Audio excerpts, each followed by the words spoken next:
ইনি হলেন আমাদের কফি রানী, যার হাতে ঘড়ি নেই ঠিকই, কিন্তু সময়গান সম্পর্কে তিনি যথেষ্ট সচেতন। এই মুহূর্তে তিনি একটু ঘুমু ঘুমু করছেন, আর কারণ তার খাওয়া দাওয়া হয়ে গিয়েছে। একটু আগেই তিনি চিৎকার চেঁচামেচি করছিলেন, কি করে ঠিক বুঝতে পারে যে ওই 1টা বেজে গিয়েছে, এবং ঠিক 1টার সময় তার চিৎকার শুরু হয়ে যাবে যে তাকে খেতে দিতে হবে। আর মার আওয়াজ যখনই পেয়েছে, মানে অন্য কারোর আওয়াজে কিছু না, আমার মা যখন আওয়াজ করবে তখনই ও বুঝে যাবে যে খাওয়ার আসছে। দেখুন সেই ক্লিপটা আপনাদের সঙ্গে শেয়ার করছি।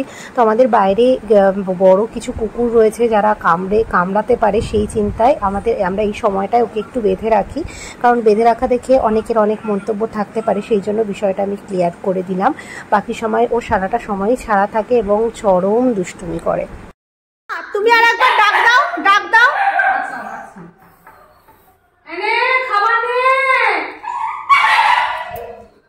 আবার ডাকো। কি হলো? কে ডাকছে? তোমার খাবার দেব না? ওই বাবা, এতক্ষণ চুপচাপ ছিল, আওয়াজ শুনে সব বুঝে গেছে।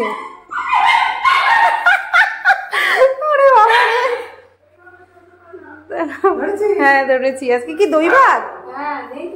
ও কি দেব না?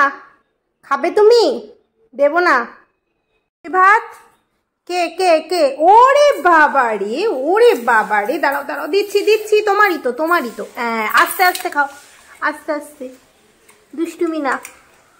এতক্ষণ ছেড়ে রেখেছি, বাইরে সব দুষ্টুমি করে বেরিয়েছে, এখন ওই জন্য বাঁচতে হলো। বদমাইশি, খালি বদমাইশি ওনার।